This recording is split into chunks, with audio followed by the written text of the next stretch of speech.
কতই রঙ্গ দেখি দুনিয়ায়, হায় রে ভাই রে কতই রঙ্গ দেখি দুনিয়ায়। যদি হীরক রাজার দেশের চারণ কবি আজকের বাস্তবের জমিতে থাকতো তাহলে হয়তো এই কথাগুলি আসতো। 500 স্কুলের 3000 ছাত্রছাত্রী ট্যাব থেকে বঞ্চিত হয়েছে।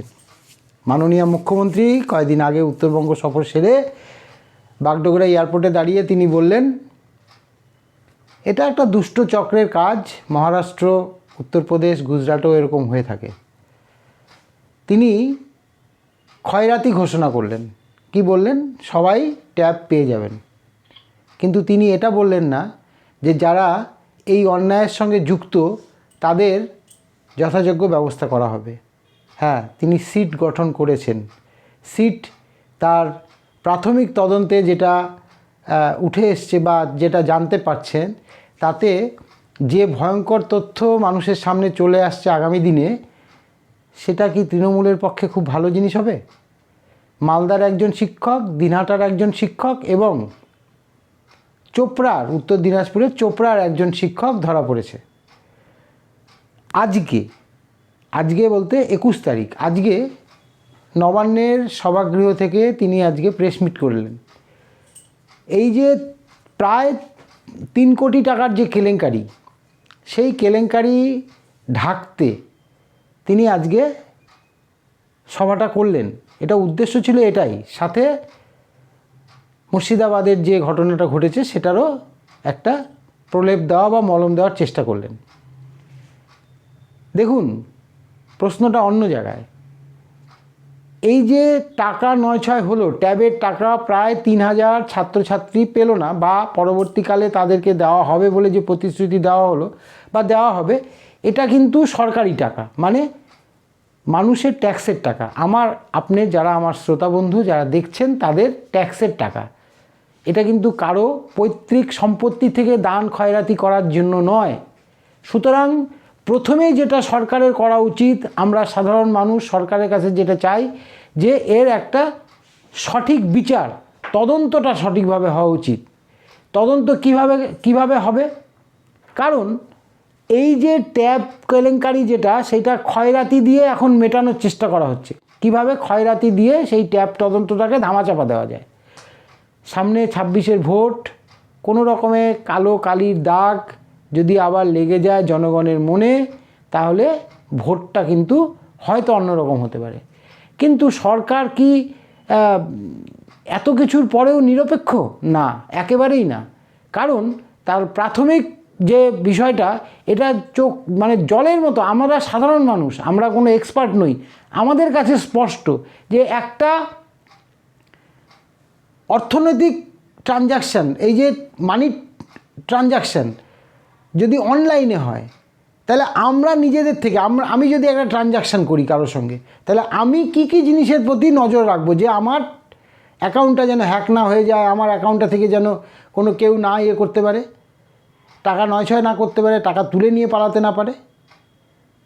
তাহলে আমি যদি একটা সাধারণ মানুষ হয়ে আমার অ্যাকাউন্টটার যদি সামান্য রকম বন্দোবস্ত করে রাখতে পারি, সেভ করে রাখতে পারি, তাহলে সরকার কেন পারছে না?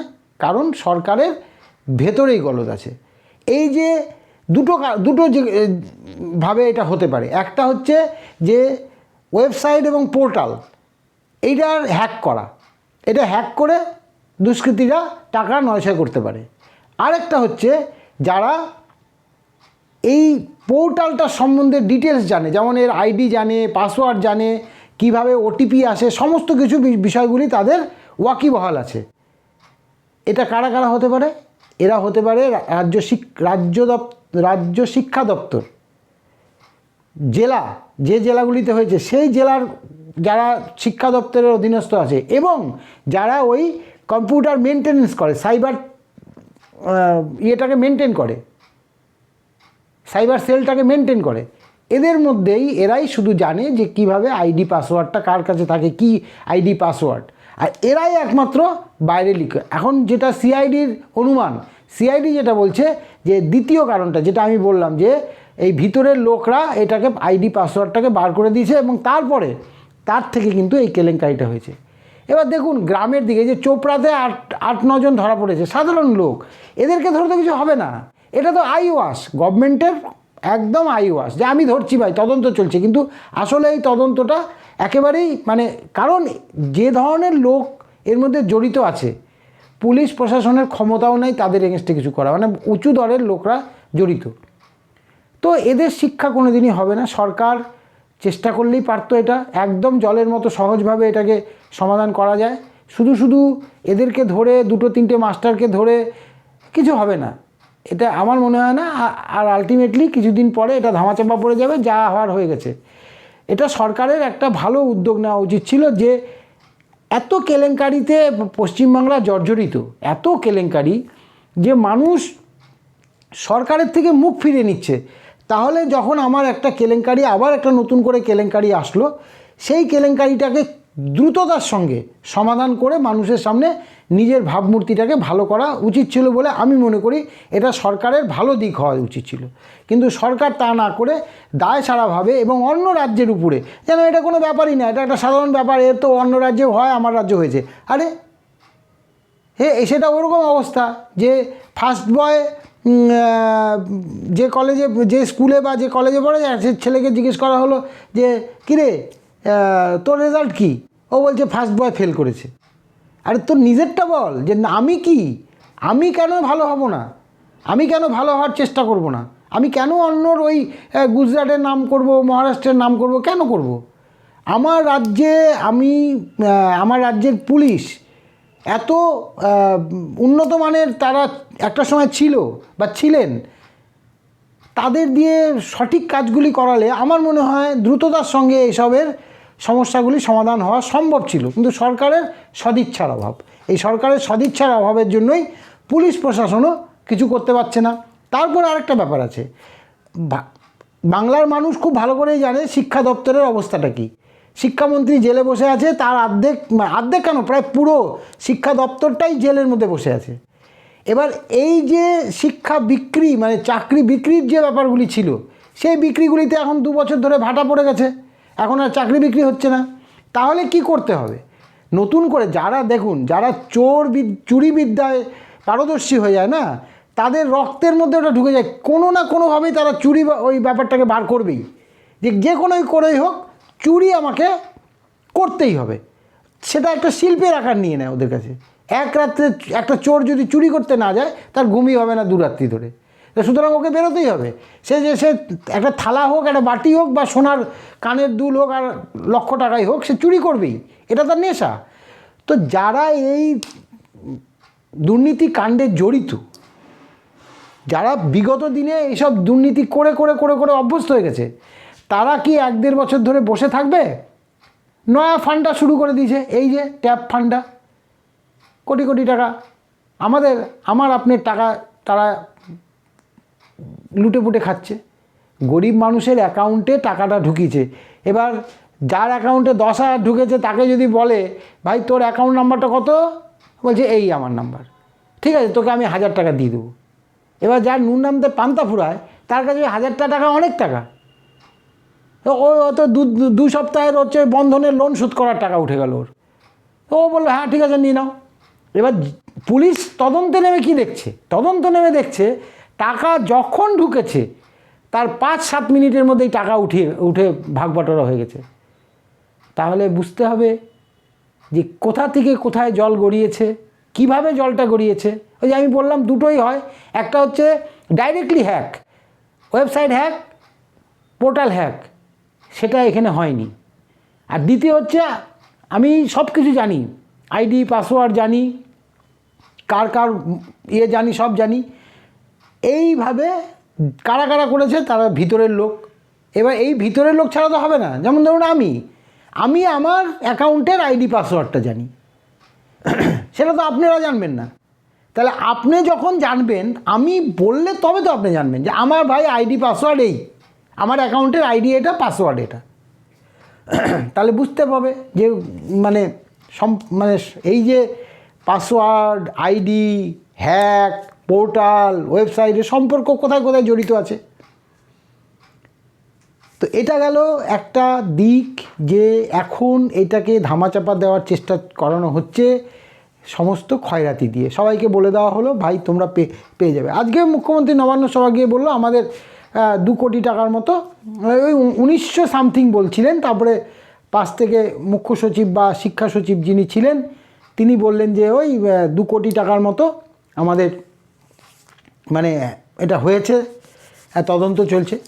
আমরাও চাই তদন্ত চলুক, তদন্তটা ভালো করেই চলুক এবং তদন্তের একটা নির্যাস মানুষের সামনে আসুক যে এই ছিল, এই হয়েছে।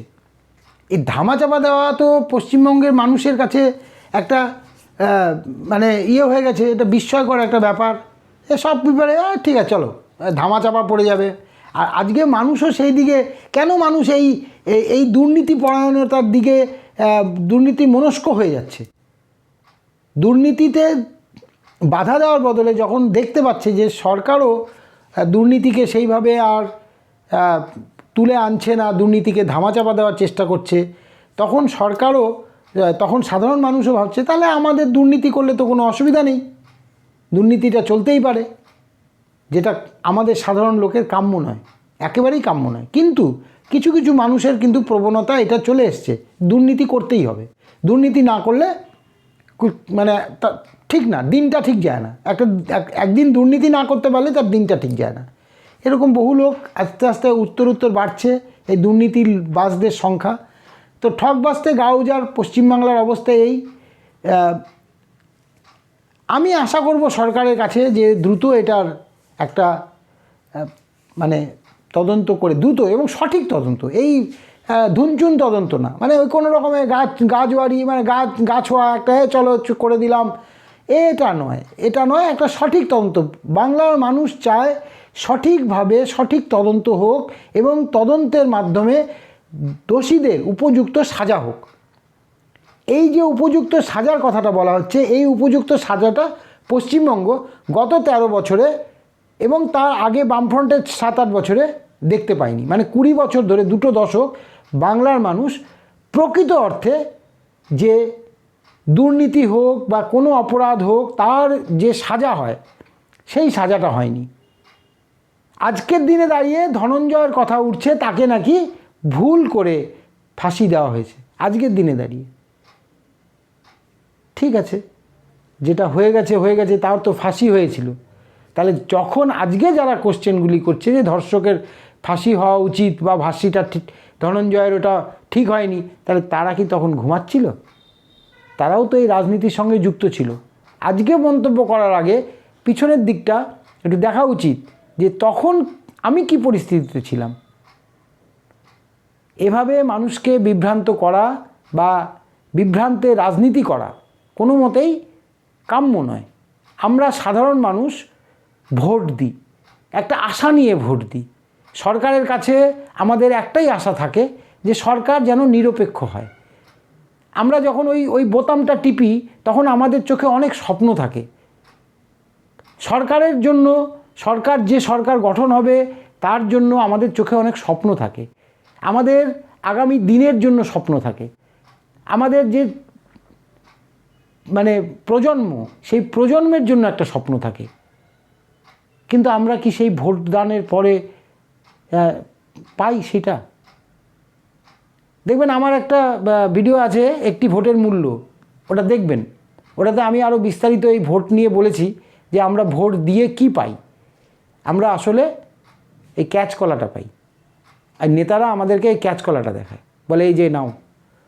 তো এই হচ্ছে আমাদের প্রকৃত অবস্থা। বিশেষ করে ভারতবাসী, আমি মানে কোনো দলকে করছি না, সব দল সর্বত্র যে দল যে রাজ্যে আছে সেই দল ওই 19 আর 20, মানে নয় যে অমুক দলটা অনেকটা ভালো আর এই দলটা একেবারেই খারাপ, তা নয়। টিএমসির সঙ্গে যদি সমালোচনা করা যায় বা আলোচনা করা যায়, ওই শিবসেনার সঙ্গেও ওইরকম একই অবস্থা, ওই হেমন্ত সোরেনের দলের ওই অবস্থা, বিজেপি সরকার যেখানে আছে সে একই অবস্থা, কেউ না। তো এই যে সিস্টেমটাতে আমরা হচ্ছে গিয়ে কৃতদাস। কারণ ওই ভোটটা আমাদেরকে দিতে হবে সাংবিধানিক অধিকার হিসাবে প্রতিষ্ঠিত, যে ভোট তোমাকে দিতে হবে ভাই।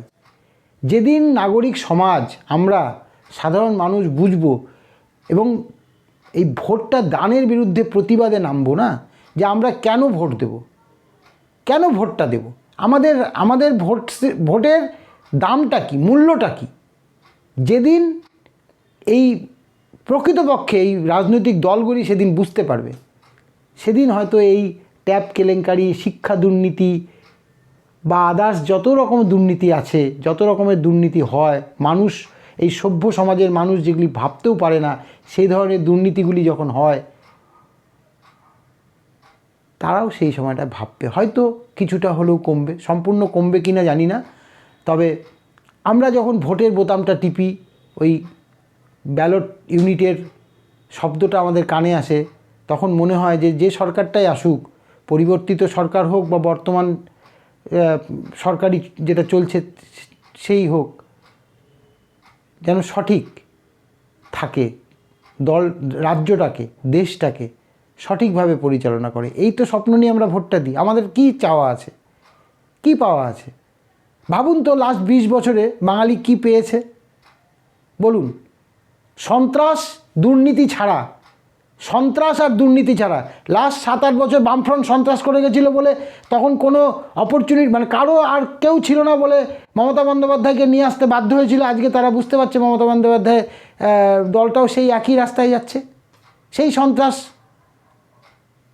মুর্শিদাবাদের বেলডাঙ্গা, কোনো জায়গায় খবর নেই, কোনো জায়গাতে খবর নেই, বলাই যাচ্ছে না, সেন্সার হয়ে যাচ্ছে।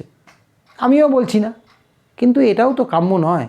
সরকার সবার জন্য, সব ধর্মের জন্য, সব বর্ণের জন্য। সরকার যদি পক্ষপাত দুষ্ট হয়, তাহলে সেই সরকারকে তো নিরপেক্ষ সরকার বলা যায় না। তা আজকে যেটা হচ্ছে বা যেটা ফেস করছে, আমাদের আত্মীয় স্বজনরা আছেন, তাদের মুখ থেকে আমরা শুনতে পাই যে মুর্শিদাবাদের বেলডাঙ্গার ঘটনাগুলি কিছু কিছু, বিস্তারিত এখানে বর্ণনা করা সম্ভব না, সেন্সার হয়ে যাবে।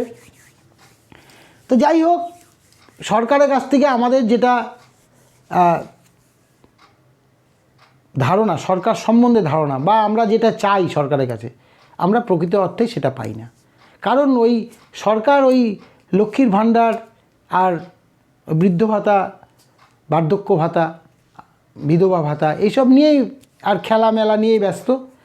আমাদের সাধারণ লোক, তাদের জন্য নেই ব্যবস্থা। আলু 40 টাকা, পেঁয়াজ 70 টাকা, টমেটো 100 টাকা, লঙ্কা 100 টাকা কেজি, রসুন 350 টাকা, আদা 200 টাকা। এই যে সামান্য বেসিক রিকোয়ারমেন্ট মানুষের, আলু সেদ্ধ ভাত খাওয়ার বেসিক রিকোয়ারমেন্ট 40 টাকা কেজি আলু, ভাবতে পারেন? এখন বাজারে যেতে কলিজার দম লাগে, কলিজার দম নিয়ে বাজারে যেতে লাগে। সাধারণ মানুষের এতটাই বাজে অবস্থা হয়ে গেছে বাজারে, যে সাধারণ লোক বাজার থেকে এসে হিমশিম খেতে হচ্ছে, সবজি হাতে দেওয়া যাচ্ছে না। আজকের বাজারে ফুলকপি 50 টাকা, বাঁধাকপি 50 টাকা। নভেম্বর শেষ হতে চললো, অর্ধেক ক্ষেতের ফসল শেষ, তাহলে এরপরে কি খাবে মানুষ? আলু, নতুন আলু উঠলো বলে অনেক জায়গায় উঠেও গেছে, সেই আলু আমরা 40 টাকা খাচ্ছি, পেঁয়াজ 70 টাকা। কে দেখবে? না কেন্দ্র দেখছে, না রাজ্য দেখছে, সাধারণ মানুষকে কে দেখবে? তাহলে ভোটটা কেন দেবো আমরা ভোটটা দিব, সাধারণ মানুষ কেন ভোটটা দিবে, কি কারণে ভোটটা দিবে? এই প্রশ্নটা আজকে থাকলো, যে ভোট আমাদের তো সাংবিধানিক অধিকার, কিন্তু আমরা ভোট দিয়ে প্রকৃত অর্থেই কি সরকারের কোনো সাহায্য বা সরকারের কোনো সাপোর্ট আমরা পাই? কোনো অংশে পাই? আজকে ভাবনার বিষয় এটাই। আজ এই পর্যন্তই। সবাই ভালো থাকবেন। আর আমার টপিকস যদি ভালো লাগে, লাইক, শেয়ার, কমেন্টস করবেন। আমি কোনো কাটছাট রাখি না, কোনো এডিট করি না, ডাইরেক্ট বলি। তো সেই জন্য হয়তো অনেক জায়গায় আপনাদের ভালো লাগবে না, আবার ভালোও লাগতে পারে। তো ভালো না লাগলে ডিসলাইক করবেন, সেটাও আমার খুব দরকার। আর পারলে চ্যানেলটি সাবস্ক্রাইব করে দেবেন। সবাই ভালো থাকবেন, সুস্থ থাকবেন, আনন্দে থাকবেন। আনন্দে থাকাটা খুব জরুরি। নমস্কার।